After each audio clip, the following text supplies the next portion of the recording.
Hello, I'm in a 2015 Volkswagen Jetta, and today I'm going to show you how you can adjust your time.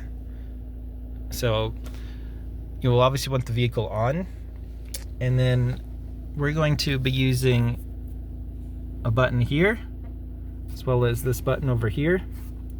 So first you'll push this button so you get to where you'll see these hours flashing, and then you'll use this button. You just keep tapping. You have to be a little faster than I just did it. So do this again. So it's flashing. And then you just tap this to just scroll. And then you can see it's even doing it over here. But yeah, just scroll to whatever time you need. And then you just stop. And then to get to minutes, you just push this again.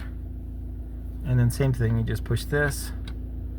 And that's it. You could just stop now and it's all done, or you can keep toggling through the options. But otherwise, I hope this was helpful and I hope you have a wonderful day.